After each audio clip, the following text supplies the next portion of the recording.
유명한 그 동네를 말씀하시는 거군요. 정말 핫한 지역입니다.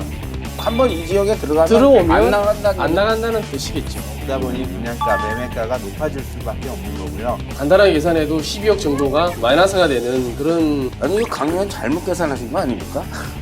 60억의 토지 위에다가 건축비가 28억이고 건드리기만 하면 돈이네요. 그런 얘기는 우리 방송에서 해도 되는지는 모르겠습니다. 나이가 있으셔서.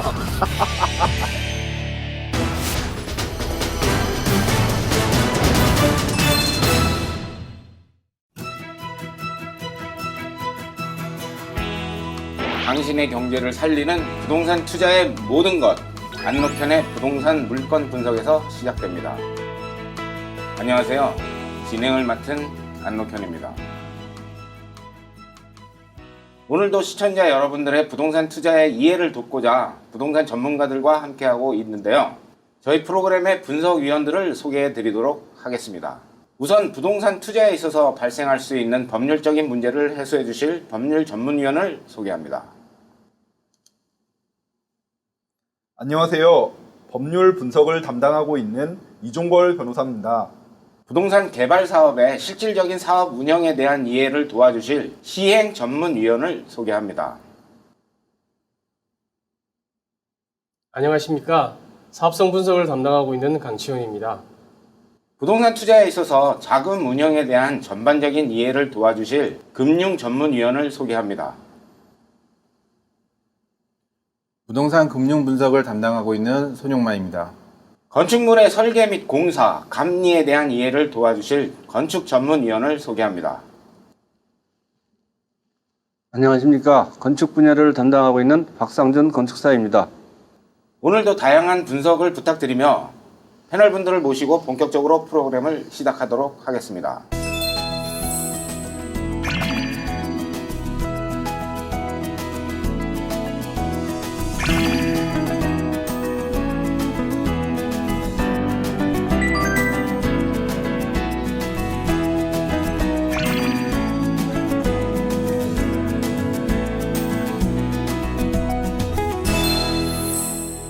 오늘 소개드릴 물건은 경매가 진행되고 있는 물건입니다. 서초구 반포동에 있는 일반 주택입니다.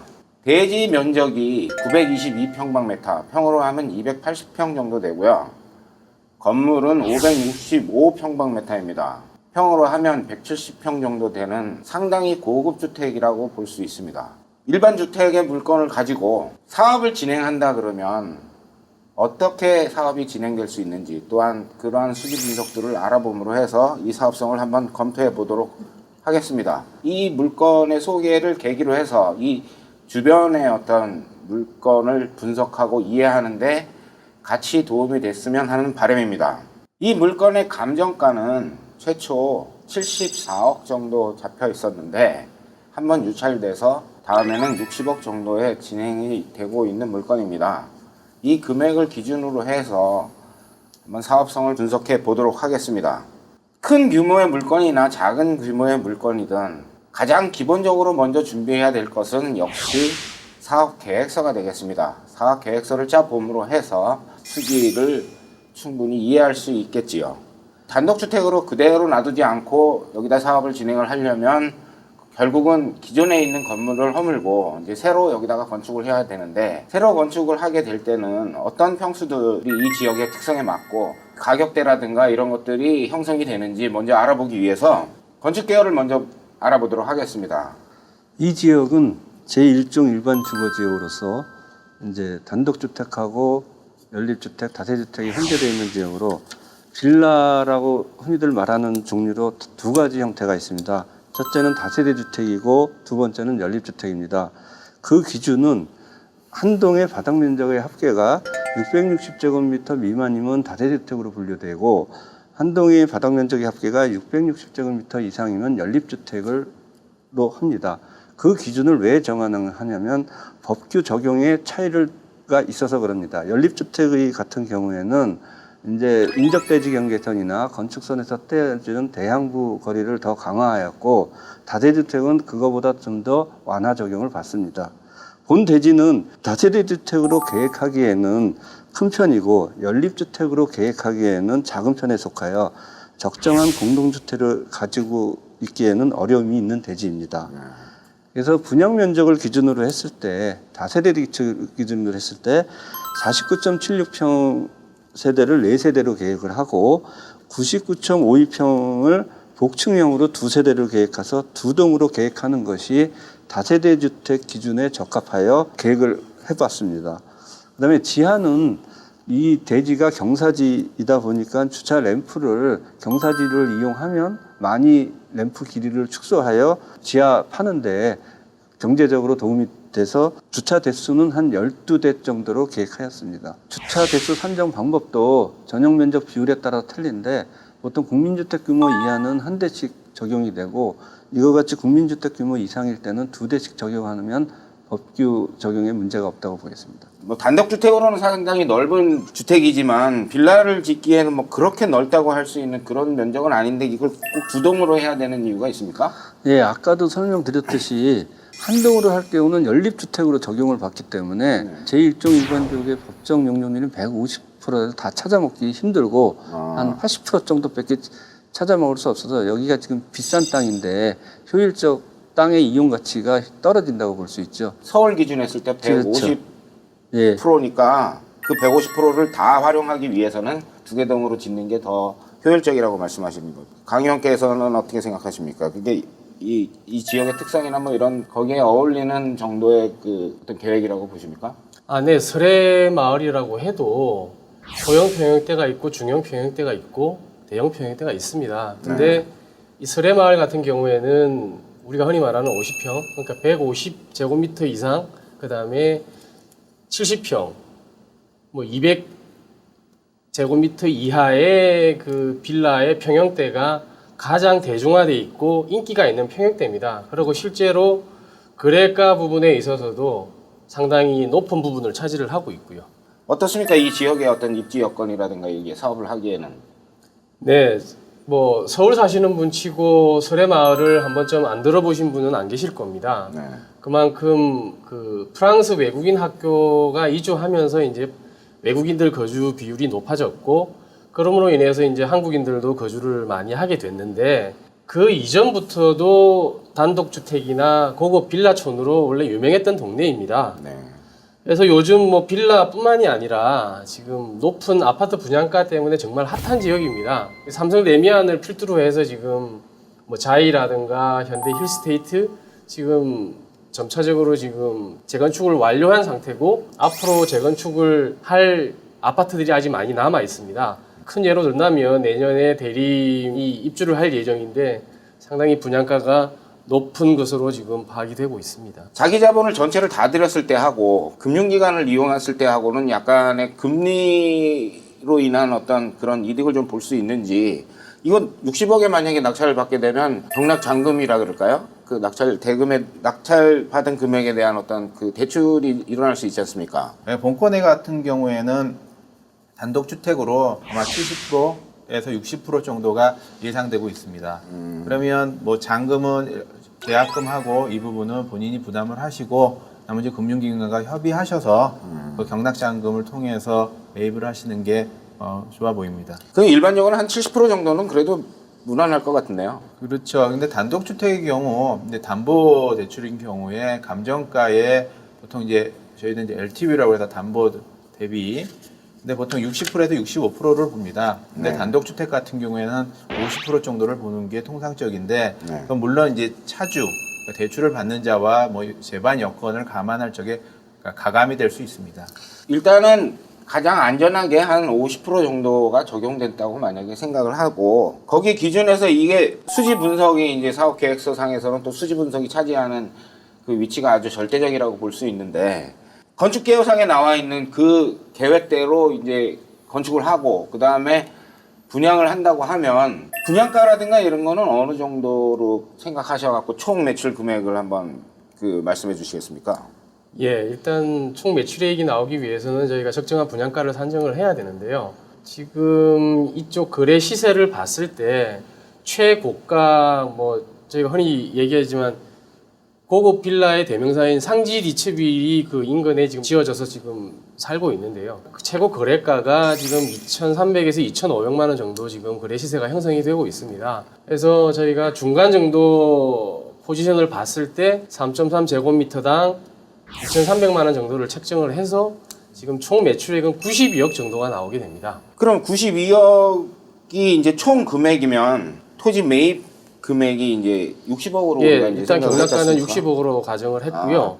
그 다음에 이제 우리가 이제 공사비를 이제 우리가 평당 500만 원 정도를 산정을 했습니다. 물론 그 과거에는 이제 우리가 뭐 마루에다가 대리석을 깔고 그 다음에 뭐 최고급 이태리 대리석을 깔고 기타 등등 이제 이런 모든 비싼 자재를 많이 사용하는 그런 경향이 있었는데 요즘은 이제 실용적인 그리고 아무리 이제 비싼 빌라든 아파트라고 해도 실용적인 측면을 강조하기 때문에 모든 부분을 감안을 해서 평당 공사비를 500만 원 정도를 산정을 했고요. 그래서 공사비가 28억 5천이 산출이 됐고요.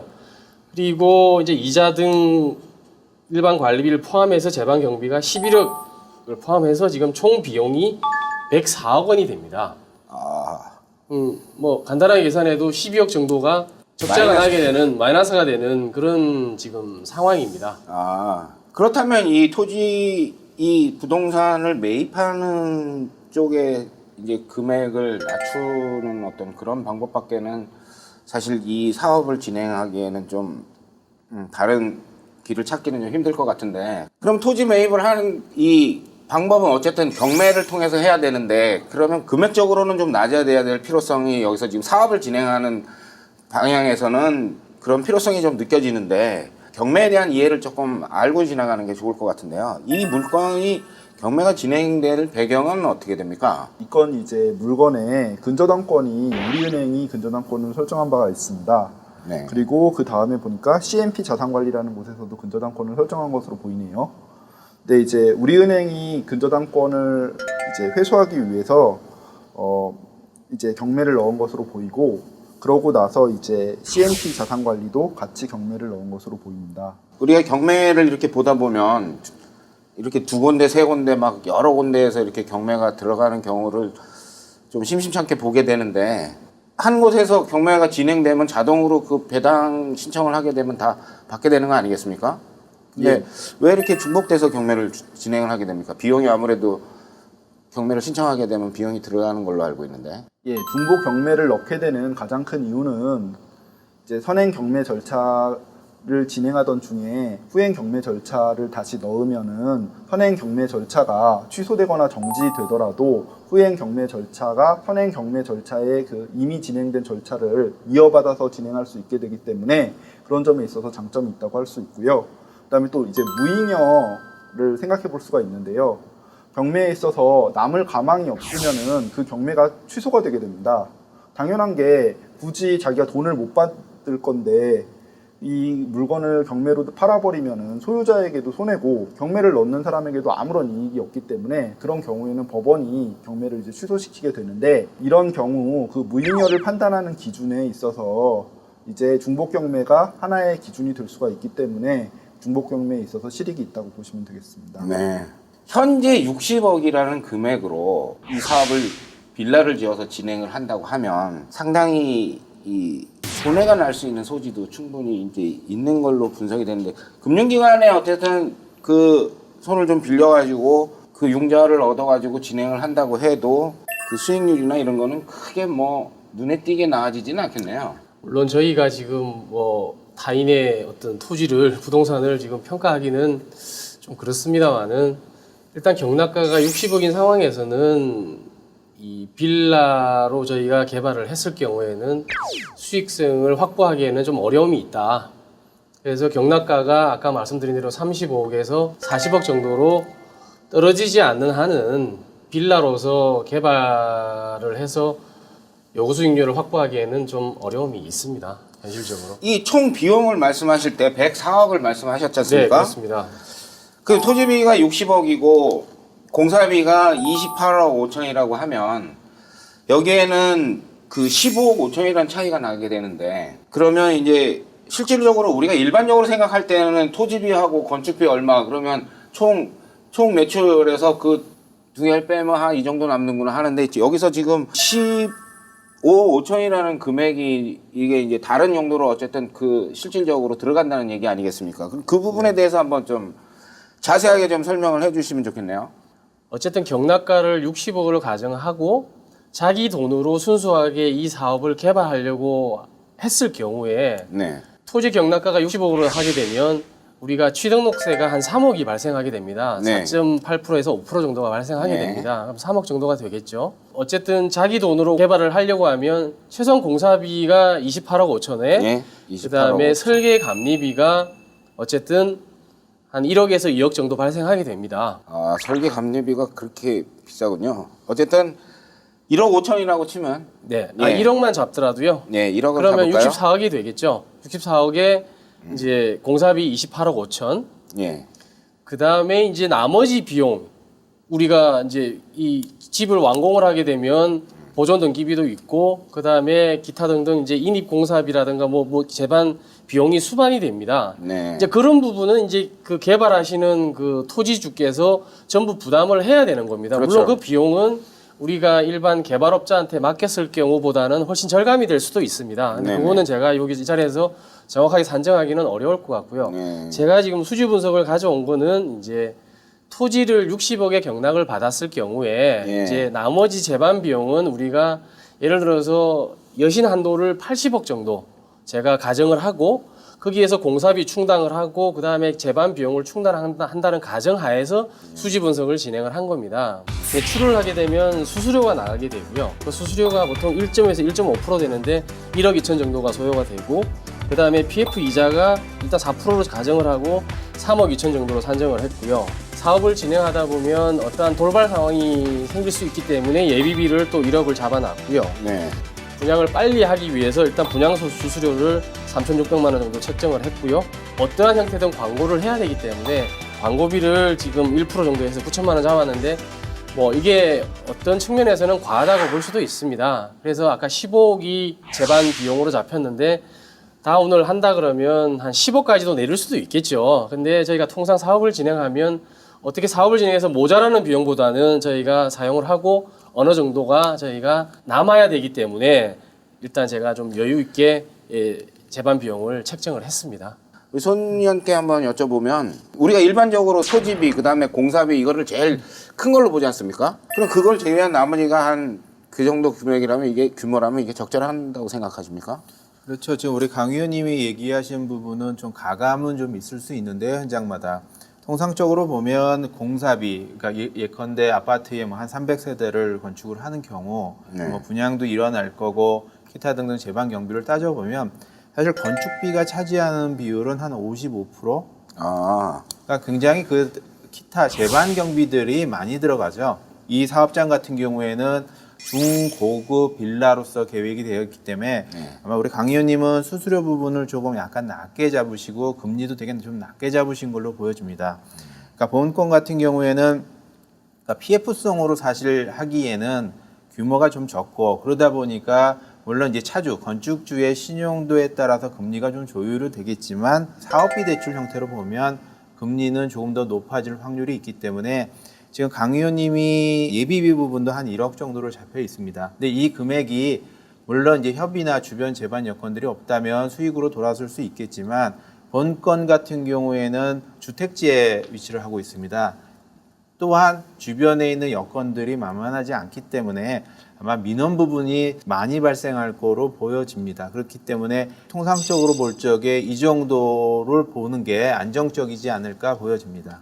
제가 이때까지 부동산 쪽에 일을 하면서 아주 보기 드물게 사업자와 그 신탁회사에 계시는 분의 뜻이 좀 맞은 것 같습니다. 두 분은 원래 그 업무 특성상 서로 이렇게 상당히 대립되는 어떤 그런 위치에 있지 않습니까? 업무 특성상 대립이죠. 내용을 수지 분석이나 사업을 진행하는 것은 같기 때문에요. 네, 그렇습니다. 이 정확한 판단과 정확한 해야 사업이 진행될 수 있기 때문에 내용은 큰 틀에서는 의견을 같다고 보시는 게 맞습니다. 알겠습니다. 어쨌든 기본적으로는 사업을 성공하기 위해서 어쨌든 그런 부분을 따져보는 거는 어쨌든 같은 맥락이라고 볼 수 있는데요. 그 절차에 대해서 제가 조금 하나 더 좀 궁금한 게 있어서 여쭤보겠는데 그러면 이제 다 완공을 했을 때 보존 등기라 그러죠. 보존 등기를 했다가 그 다음에 만약에 혹시 분양을 받는 사람이 있으면 그쪽으로 두 번을 등기를 이렇게 해야 되는 겁니까? 네, 그렇습니다. 아, 그렇죠. 건물을 진다는 거는 토지 위에 건물이 새로 생기는 겁니다. 그러면 내가 사람으로 얘기하면 호적 신고, 그죠? 출생 신고를 하고 그 다음에 이름을 등재하는 것처럼 보존 등기를 해서 건축주 이름으로 보존 등기를 하고 그 다음에 이제 피분양자, 그 각각의 구분 건물을 분양받은 자한테 소유권 이전 등기라는 절차를 이행하게 되는 거죠. 말하자면 호적에 올린다고 얘기하시는 그 보존 등기를 할 때도 비용이 발생하겠네요. 당연히 비용이 발생합니다. 그 여기서 지금 건축 개요상 뭐 49점 몇 평이니까 이건 50평이라고 보고 또 99점 몇 평이니까 그걸 100평이라고 본다고 하면 50평짜리 이거 만약에 등기를 한다고 하면 이게 비용이 어느 정도 발생합니까? 통상 저희가 수지보증상에는 7% 정도를 잡습니다. 이 등기를 하려고 그러면 총 분양 금액의 7% 정도가 플러스 된다고 봐야 되겠네요. 예, 그렇습니다. 그래서 그 재반 비용에 보존 등기비가 항상 들어가게 됩니다.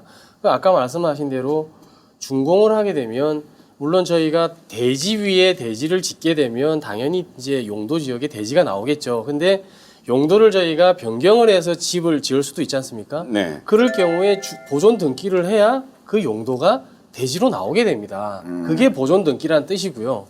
그러니까 아까 말씀하신 대로 완전히 땅의 성질이 바뀌는 겁니다. 그래서 보존 등기가 상당히 중요한 절차입니다. 분양을 받는 사람이 상가라든가 아니면 뭐 이런 어떤 빌라라든가 분양을 받는 사람이 그 분양을 받을 때 그 부가세를 같이 납부를 하는 경우를 여러 번 본 것 같은데 네, 맞습니다. 그거는 분양받는 사람들이 내는 겁니까? 같이 납부를 하죠. 그러니까 지금 우리 진행자님께서 뭔가를 살 적에 이를 담배를 하나 사도 그 안에 담배세가 같이 붙어 있죠. 부가세가 포함되어 그것처럼 있습니다. 아까 얘기해드렸던 국민주택 초과 또는 이제 근린생활 오피스텔 같은 경우에는 부가가치세가 분양가에 포함되어 있죠. 아마 분양계약서에 보시면 금액들이 나눠져 있습니다. 건물분, 토지분, 건물분에 대한 부가가치세. 근데 그 환급 여부는 아마 오피스텔 같은 경우에는 보면 분양받는 사무실에 가시면 아마 회계사분이 있어서 뭐 얼마를 해가지고 아마 이런 경우가 있습니다. 네. 그래서 개인 같은 경우에는 사실 부가세라는 사업자가 아니다 보니까 부가세 환급이 받지를 못합니다. 네. 그러다 보면 오피스텔 같은 경우에 보면은 개인 사업자 이런 경우에는 환급 때문에 아마 뭐 등록하고 뭐 이런 부분을 아니면 시청자 여러분들도 많이 아마 접하셨을 거고요.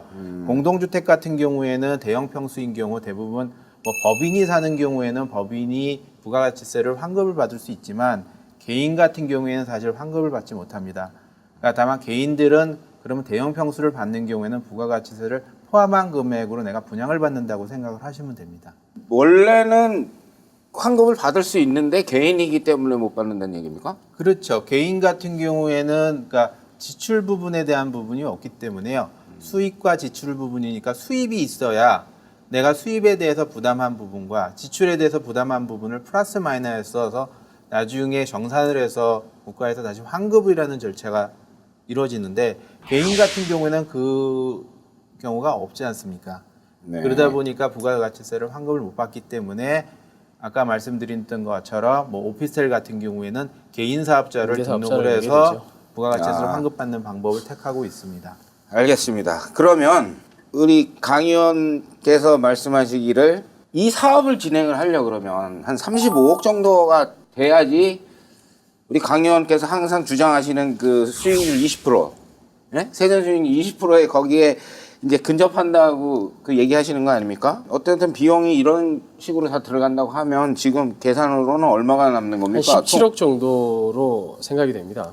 그러니까 경락가가 35억으로 가정을 하고요. 공사비 28억 5천, 재반경비 11억 정도라고 보면 뭐 비용이 74억 5천이 되는데 25억 정도가 지금 저희가 그래서 빠지는 거지 않습니까? 네. 경락가가 그 비용이 고스란히 이제 이윤으로 쓰기 때문에 17억 정도의 흑자가 나게 됩니다. 아, 그 정도면 이제 19% 정도의 그러면 사업 나오게 되죠. 이 정도 금액이 돼야지 비로소 이제 이 토지를 가지고 사업을 진행할 만한 어떤 기준이 될 수 있겠네요. 그렇습니다. 근데 이 물건이 뭐 35억까지 떨어질 가능성은 사실 조금 적어 보이는데 네, 예. 이 35억까지 만약에 떨어졌다고 가정을 했을 때 자, 이 지역에 아까 공사비를 3.3평방미터당 500만 원을 잡았습니다. 한때는 뭐 여기에 그 대한민국에 내노라는 그 이름만 내면 알만한 사람들도 여기 많이 살던 어떤 그쪽 동네인 걸로 알고 있는데 그 공사비가 이게 적정하다고 보십니까? 이 지역은 지역만의 특성이 있기 때문에 저희가 그냥 임의로서 어떤 빌라를 져본다는 가정이기 때문에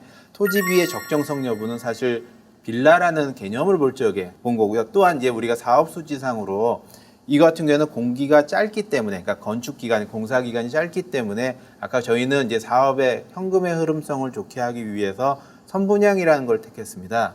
하지만 이 공사 기간이 짧기 때문에 준공 후에 분양을 하게 되면 아까에는 재반 경비들이 줄어들 수 있는 소지도 있습니다. 맞습니다. 다만 저희는 여기 현금 흐름상으로 놓고서는 이런 수지가 나왔기 때문에 혹시 시청자 여러분들께서 이게 이 정도의 금액밖에 안 된다라는 오해를 안 하셨으면 하는 바람이고요. 공사비 부분은 사실 천차만별입니다. 그러니까 일반적인 공동주택 같은 경우에는 뭐 수도권, 서울 지역의 어떤 샘플, 그 다음에 수도권, 지방 뭐 이런 거에 좀 정형화되어 있는 부분들이 있습니다. 물론 건설회사마다 마감 저제, 기타 등등에 따라 다르긴 하지만 이 빌라 같은 경우, 특히 이제 고급 빌라의 경우에는 사실 우리 강 의원님이 산정한 500만 원에서부터 1000만 원 또는 350만 원 뭐 다양하게 놓을 수 있습니다. 다만 본권 같은 경우에는 저희들이 흔하게 얘기하는 설의 마을, 고급 주택들이 산재되어 있는 지역에 사실 이 공사비는 제 입장에는 어떤 주변 여건과 분양성, 기타 등등을 감안한다면 사실 강 의원님이 살짝 낮게 책정하지 않았나라는 생각이 듭니다. 뭐 하실 말씀 있습니까? 거기에 대해서 제가 말씀을 잠깐 드리면 일단 예전 아까도 언급을 드렸지만 예전 같으면 우리가 이 로비에 이제 거실에 대리석을 이태리산 대리석을 쫙 깔고 뭐 카페트도 좋은 걸 깔고 이렇게 이제 초고급스럽게 이제 이렇게 보통 인테리어를 많이 했는데 네.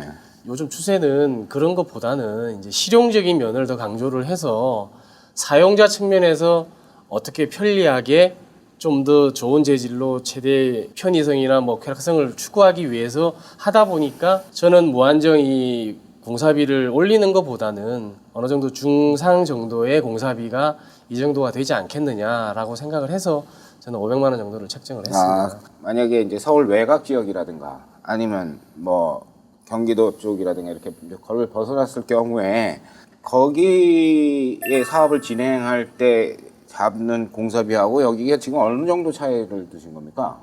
경기도도 마찬가지로 설해마을도 고급 빌라촌으로 지금 저희가 다 알고 있지만 일단 경기도 용인이나 일단 지금 광주 오포 쪽 가다 보면 거기도 전원주택 그다음에 고급 빌라촌이 지금 뭐 토지가 없어서 못 지을 그런 지경입니다. 네. 거기에도 물론 공사비가 아까 말씀하신 대로 손님이 말씀하신 대로 천차만별입니다. 천차만별이지만 통상 거기도 450에서 500 정도는 공사비를 책정을 합니다. 네. 경기도까지는.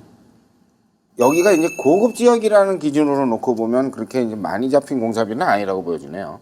그렇죠. 그러니까 일반적으로 일반적인 공사비 정도가 이제 책정이 됐다고 하는데 어쨌든 부가적인 그런 어떤 비용들이라든가 이런 것들도 상당히 많이 잡혀 있고 하면 문제는 이제 이 물건을 사업을 진행하기 위해서는 이제 토지를 매입하는 금액이 이제 상당히 떨어져야 되는 부분이 있는데 우리가 토지를 매입한다는 얘기를 하니까 다시 이게 경매로 조금 얘기를 돌려보겠습니다.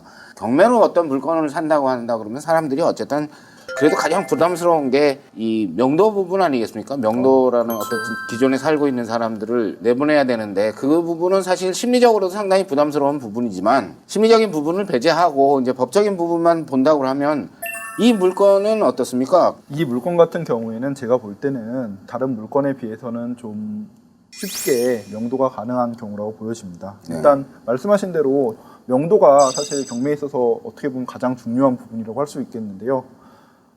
지금 민사집행법이 매각대금을 다 완납한 경우에는 6개월 이내에 인도명령이라는 걸 신청할 수 있게 되어 있습니다. 네. 그래서 인도명령을 받으면 인도명령이 마치 판결과 같은 그런 효력을 가지게 되거든요.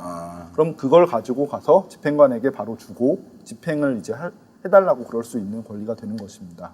명도 소송이라는 게 있지 않습니까? 네, 그렇습니다. 그러면 인도 명령하고 명도 소송하고는 어떤 차이가 있고 인도 명령을 신청할 수 있는 환경과 명도 소송을 해야 되는 환경의 차이 같은 게 있을 수 있겠는데 그 부분을 한번 말씀해 주시죠. 먼저 인도 명령으로 이렇게 간이하게 집행 권한을 얻어서 그걸 가지고 집행을 하면 좋겠지만 그게 안 되는 경우가 말씀하신 대로 있죠. 종전에 저희가 이제 많이 논의했던 적이 있지만 유치권이 있는 경우라든지 아니면 대항력이 있는 임차인이 있는 경우라든지 이런 경우에는 인도 명령 자체가 아예 받아들여지질 않습니다. 예. 그리고 인도 명령 같은 경우에는 이제 신청을 하면은 필수적이진 않지만 신문 절차를 거치게 되는데요.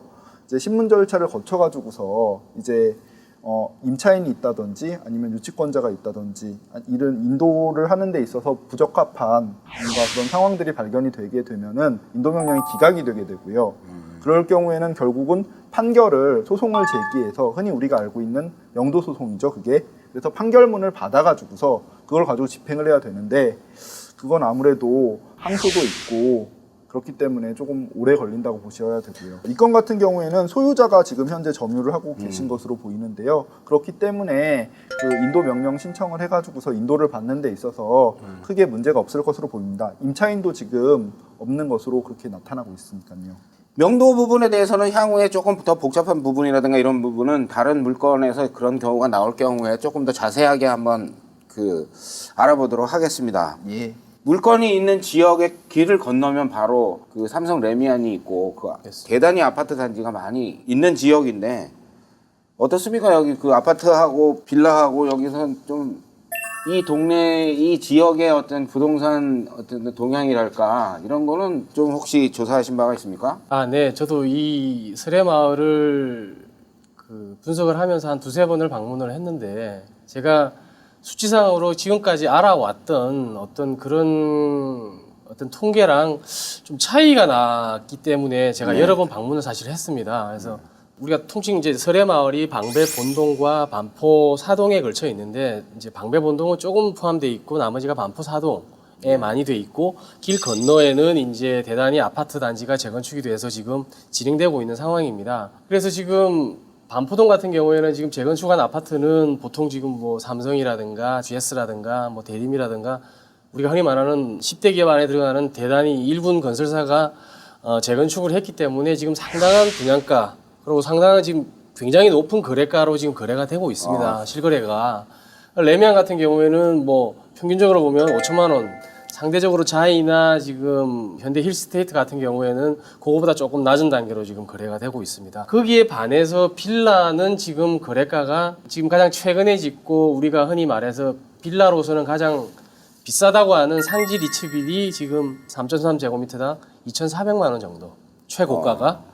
나머지 이제 우리가 흔히 말하는 뭐 150제곱미터부터 그다음에 70 뭐 한 200제곱미터 사이에 있는 흔히 말하는 50평에서 70평 사이에 가장 인기 있는 빌라라고 해도 통상 1,800에서 2천만 원 그 사이에 지금 거래가 되고 있습니다. 사람들이 그 아파트하고 이 빌라하고 어떤 선호하는 그 성향이 완전히 다른 모양입니다. 어떤 이 지역에도 뭐 그러니까 3.3제곱미터당 어쨌든 기준으로 해도 2배 이상 차이가 나는데 그 소비자들의 어쨌든 그 인식 차이가 많이 있습니까? 아무래도 편의성이죠. 그럼 진행자님은 만약에 똑같은 지역에 빌라하고 만약에 아파트, 빌라 한 20세대 하고 아파트 한 2,000세대가 있다고 한다면 어느 쪽으로 들어가시겠어요? 저는 뭐 개인적으로는 빌라 쪽을 더 좋아합니다. 왜 그러냐면 예. 뭐 과거에도 여기 이 동네를 여러 번 살지는 않았지만 이렇게 지나가 보고 또 지인도 있어서 이제 여기 찾아가 또 보고 이 지역으로 들어가는 순간에 이게 서울 시내에 있는 것인가 할 정도로 아주 조용하고 아주 안정적인 어떤 주택가의 그 모습을 형성하고 있는데 그러니까 저 같으면 사실은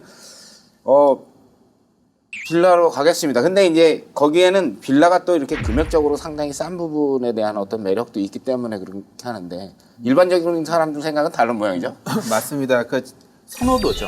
선호도인데 우리 진행자님은 그러니까 좀 나이가 있으셔서 근데 일반적으로 그러니까 예를 들어서 학생이 아직 자녀들이 학생이 있거나 기타 뭐 사회 활동을 하거나 이 경우에는 편의성이죠. 제가 집을 좀 비워도 또는 내 아파트 단지 안에 오픈 스페이스 예를 들어서 내가 좀 활동할 수 있는 공간, 뭐 애들하고 좀 놀 수 있는 공간, 특히 반포 3주공이 재건축한 자이 같은 경우는 안에 이제 학교, 뭐 도서관, 뭐 주민편의시설들이 많이 있다 보니까 그러니까 선호도의 부분이죠. 선호도가 높다 보니 경쟁이 높고 그러다 보니 분양가, 매매가가 높아질 수밖에 없는 거고요. 물론 사람마다의 취향에 따라서 어느 분들은 나는 번잡한 게 싫고 부닥치는 것도 싫어서 사실 조용한 지역 이런 경우를 선호하는 경우도 있습니다. 특히 이 지역 같은 경우에는 선호도 부분에 있어서 이 아까 있는 설해마을 또는 이제 저희가 흔히 얘기하는 정보사 부지 쪽의 이 고급 빌라, 평창동, 성북동 이렇게 고급 빌라나 고급 주택들이 위치하는 이유는 나는 조용한 걸 원하고 또는 나하고 좀 교류할 수 있는 사람들을 선호하다 보니 자본이 좀 있으신 분들이 그쪽을 선호하는 경향이 생긴 거죠. 그렇기 때문에 취향에 따른 건데 아무래도 뭐 각각의 취향은 다릅니다. 하지만 그러니까 대다수의 분들은 아무래도 공동주택에는 편의시설들이 좋다 보니까 아파트를 선호하고 그러다 보니까 매매가나 분양가가 높을 수밖에 없는 걸로 보여집니다. 보통 우리가 부동산 쪽에 관심 있는 사람들은 흔한 얘기로 빌라는 사는 순간부터 뭐 손해다 뭐 이런 얘기도 있지 않습니까? 그런 얘기는 우리 방송에서 해도 되는지는 모르겠습니다. 근데 실질적으로 최근에는 뭐 전세란 등을 인해서 그런 경우는 없어졌는데 한 2, 3년 전, 4, 5년 전에는 그냥 속설로 그렇게 얘기가 됐고요. 사실 거래가 그러니까 분양할 때 가격에 비해서 매각할 적에 한 2, 3년 사용하고 매각하는 경우에 사실 분양가 물론 이제 세금 등 기타 등등을 반영할 적에 그 심리적으로 이렇게 이익을 많이 못 봤다고 생각을 합니다. 근데 아까 말씀드렸던 것 중에 좀 부연 설명을 하자면 부동산은 저희들끼리 얘기할 때 첫 번째도 위치, 두 번째도 위치, 세 번째도 위치입니다. 이 지역 같은 경우는 굉장히 위치가 좋은 지역이고 또한 이 고급 주택들이 같이 있는 지역이기 때문에 사실 좀 평가하기가 저희들 선호도에 따라서 취향들이 다르기 때문에 뭐 내용도로 좀 평가를 해야 되지 않을까 싶습니다. 알겠습니다. 그래서 여기 제가 아까 그 거래가에 대해서 어떤 특정한 이제 빌라의 대상으로 해서 2006년도에 분양을 했는데 지금 2015년 지금 7월까지 실거래가를 조사를 해보니까 1,500만 원에 처음에 애초에 분양을 했는데 지금 2,400만 원, 2,500만 원 갔으니까 일단 1,000만 원 정도의 그 매매가 상승이 있었죠. 빌라도. 설해마을의 특징이 뭐냐면 일단 매물이 많지가 않고요. 그러다 보니까 근 10년 동안 매매가 한 10건 정도. 그러니까 상당히 매매 거래가 없다라고 보는 게 맞겠죠. 1년에 한 건 정도 거래를 했기 때문에 그만큼 아니 그거는 무슨 뜻입니까? 한번 이 지역에 들어오면 안 나간다는 뜻이겠죠. 그래서 아파트하고 아까 틀리지만 여기가 좋아서 들어가신 분은 아까 우리 뭐 진행자님께서 만약에 들어가신다면 한번 들어가면 안 나오신다는 얘기시죠. 그러니까 선호도가 어떤 황금성이나 편의성 다른 어떤 조건을 앞선다는 얘기죠. 그러니까 우리가 흔히 말하던 땅을 밟고 사시고자 하시는 분들은 빌라에 사시고자 하는 거죠. 알겠습니다. 어쨌든 빌라를 좋아한다고 졸지에 이렇게 나이 든 사람이 되어버리는데 이 진행자 입장에서 참 그러면 그 신탁 회사에서 요거 뭐 요 정도 규모는 어떻게 신탁을 받습니까? 30세대 이상이라든가 뭐 이런 기준 같은 게 있는 걸로 알고 있는데. 그러니까 지금 보면 공동주택이지만 규모 부분이 작기 때문에 사실 그러니까 선분양하는 데 있어서 어떤 보증서를 끊어야 되거나 그렇지는 않습니다. 네. 좀 더 시청자 여러분들의 좀 이해를 돕고자 한다면 공동주택 같은 경우에는 주택법 및 주택 공급에 관한 규칙이라는 게 분양에 관련된 내용들이 있습니다. 네. 그래서 공동주택 같은 경우는 예전에 20세대였다 지금 현재는 30세대 이상이 되면 입주자 모집 공고 뭐 이런 어떤 절차들을 거쳐야 되는 거고요. 그다음에 오피스텔이나 예를 들어서 근생시설 같은 경우에는 건축물 분양에 관한 법률에 따라서 오피스텔 30실 또는 뭐 근생 전체 분양 면적 3,000제곱미터 이상이 되면 선분양을 하기 위해서는 어떤 절차를 거쳐야 되는 거고요. 지금 얘기하시는 것처럼 신탁 부분은 그러니까 아까 얘기하는 어떤 강제적으로 절차에 따라서 해야 되는 부분은 없습니다. 다만 사업을 안정, 예를 들어서 6세대가 됐든 10세대가 됐든 사업에 또는 사업비 조달 등 어떤 사업의 안정성을 위해서 어떤 신탁 구조를 한다면 사실 신탁 구도로서 만들 수는 있습니다. 아, 그러면 가능하긴 하군요. 네. 자금의 어쨌든 원활성이라는 게 전체를 다 자기 자본으로 하지 않고 어쨌든 공사비라든가 이런 것들의 원활성이라든가 이런 걸 위해서는 또 실질적으로 사업자 입장에서는 좀 필요한 수도 있겠네요. 그렇습니다. 신탁회사에서 규모로 봐서나 이런 걸로 해서 사실 신탁회사에 가서 이런 규모를 얘기하기 좀 애매할 텐데 그럼 다른 애매하고. 금융기관하고 어떻게 손을 잡고 이렇게 다르게 진행할 수 있는 방법이 있지 않나요? 그러니까 통상 아까 말씀드린 제가 사업성 분석을 했을 때 이제 일단 이런 부분은 규모가 어떻게 보면 크지도 않고 작지도 않은 규모지 않습니까? 그렇게 되면 큰 건설사가 와서 시공을 하기는 어렵지 않습니까? 그러면 우리가 흔히 이제 규모는 작지만 이제 신용도가 높은 시공사를 선택을 해야 되겠죠. 도급 순위는 뭐 300이 뭐 넘어가는 업체들이 되겠죠. 보통 아마 100억, 200억 정도 하는 회사지만 신용도가 좋은 건설사를 선택을 해서 그 시공사가 만약에 시공 의향이 나오면 이제 금융사에 저희가 이제 의뢰를 하게 되죠.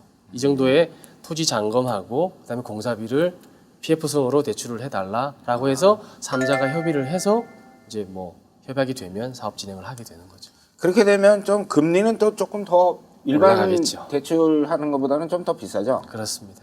하여튼 사업을 하려고 움직이기만 하면 금융기관이든 무슨 신탁사든 뭐 건드리기만 하면 돈이네요. 그 사업 자체가 돈이죠. 사업 자체가 돈입니다. 뭐 나이 든 사람의 노파심입니다. 돈 들어가게. 근데 아니 본인이 자기 자본이 많다면 뭐 굳이 그럴 그렇습니다. 이유는 없지만 결국엔 외부 자금 본인이 자기 자금을 좀 줄여서 사용을 하려다 보니까 외부 자금을 하다 보니까 그에 따른 어떤 재반 경비들이 경비를 들어가는 걸로 하게 볼 수 있습니다. 그럼 일반적으로 보면 어쨌든 그런 PF가 가능하고 금융기관에서 대출을 해주면서 그런 공사비라든가 이런 것들을 그 기성을 지급하고 이런 형태를 말씀하시는 거죠? 예, 그러니까 우리가 토지 잔대금하고 공사비를 포함해서 예를 들어서 뭐 10이 필요하다고 봅시다. 네. 10이 필요하다고 보면 그러니까 한도를 10으로 책정해 놓는 거죠. 이제 최고 한도를. 총. 근데 저희가 이제 6세대를 분양을 하는데 4세대가 먼저 빨리 분양이 되게 되면 우리가 그 10이라는 금액을 다 쓰지 않아도 되죠. 이렇게 빌려서 쓰지 않아도 되죠. 그러면 50%만 40%만 빌려 쓰고 나머지는 한도만 열어뒀던 거지. 그러면 저희가 이자가 절감이 되겠죠. 여러 가지 그런 방법이 있군요. 35억까지 떨어져야 되는 어떤 이런 어떤 지금 문제가 있습니다. 실질적으로 이런 금액에까지 이게 이 지역이 유찰이 돼서 금액이 떨어질 것 같지는 않은데 어쨌든 이 사업 부분에 대해서 마지막으로 각자 생각하시는 부분에 대해서 한 말씀 해주시길 바라겠습니다. 그 이 의원께서 먼저 말씀해 주시겠어요? 사실 저는 이번 물건이 상당히 관심이 있게 봤던 물건 중에 하나입니다. 제가 이 근처 반포에 살고 있고 지금 저희도 재건축이 진행되고 있는 것으로 알고 있는데 그래서 인근 이제 빌라로 이사를 가보려고 관심 있게 봤었습니다. 이제 근데 이 물건 같은 경우에는 만약에 이렇게 사업이 되면 좋겠지만 어떻게 보면은 이 금액까지 저희가 지금 책정했던 금액이 안 내려오고 다른 분이 단독주택으로 그냥 사용하는 방식으로 그렇게 그냥 가져가실 수 있지 않을까 그런 분들이 있지 않을까 그런 생각이 조금 들고 있습니다. 알겠습니다. 우리 손 의원께서도 한 말씀 해주시죠. 예, 지금 본권의 위치는 이제 설해마을로서 굉장히 좋은 위치고요. 사실 이거는 단독주택 부지 이거 주변이 단독주택으로 본다면 아까 말씀드린 것처럼 선호도에 따라서 또는 어떤 재반 여건에 따라서 이거보다도 더 높은 금액을 평가할 수 있는 또 입장들도 있기 때문에 이거에 대해서는 아마 조금 시청자 여러분께서 그런 감안을 하시고 다만 사업이 어떤 부지가 나왔을 때 이 사업의 다각화 또는 그래서 여러 가지를 한번 제안하는 형태로 해서 저희들이 진행하는 부분이니까 시청자 여러분들께서도 어떤 부지가 있거나 이런 부분에 대해서는 생각이 꼭 그것만이 아닌 다른 어떤 부동산에 대한 부분을 검토해 보시라고 해서 아마 저희들이 이런 자리를 마련을 했으니까 좀 참조하시기 바랍니다. 건축 설계사 입장에서 보신 이 물건에 대한 그 마지막 평은 어떻습니까? 이 물건은 입지적으로도 좋고 해서 건축가라면은 여기다 작품을 하나 해서 진짜 분양가나 그런 게 구애받지 않고 멋진 주택을 짓는다 그러면 만약에 자금이 있는 분들은 누구나 올 수 있는 그런 집을 한번 짓고 싶습니다. 아유, 아주 예술적인 평을 해주셨네요. 강 의원님도 한 말씀 해주시죠. 그렇습니다. 뭐 사업 다각화 측면에서 이제 단독주택을 중대형 빌라로 저희가 설계를 해서 지금 사업 진행을 해봤는데 이 부분보다는 이 본래의 단독주택을 조금 더 리모델링을 하거나 뭐 대수선을 해서 사용을 한다면 어떤 자본가나 이 빌라를 선호하는 어떤 그 시청자분이나 이제 소비자분들께서는 충분히 그쪽이 뭐 다들 공감하시지 않습니까? 그래서 그쪽 부분이 훨씬 더 효용 가치가 있고 미래 가치를 위해서도 훨씬 더 낫지 않을까 그렇게 생각이 됩니다.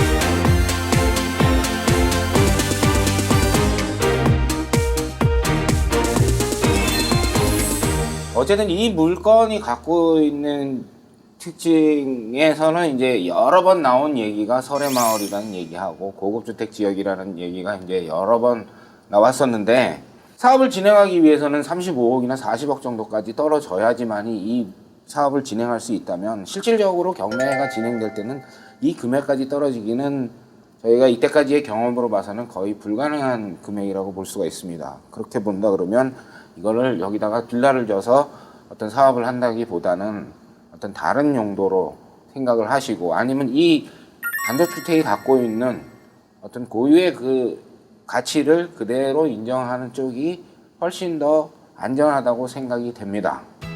남들이 두려워할 때 욕심을 부려라 라는 말이 있습니다. 새로운 선택의 기로에 서게 되면 누구나 두려움을 느끼게 마련입니다. 대부분의 사람들이 고민하고 주저할 때 먼저 투자해서 성공한 사례를 주변에서 많이 들어보셨을 것입니다. 투자에는 항상 신중한 자세가 꼭 필요합니다. 하지만 더 중요한 것은 타이밍입니다. 누구나 할 수 있지만 결코 쉽지 않은 부동산 투자의 모든 것 안노편의 부동산 물건 분석이 함께 하겠습니다. 오늘 준비한 내용은 여기까지고요. 다음 시간에도 좋은 부동산 물건을 선정해서 풍성한 정보를 드리도록 하겠습니다. 감사합니다.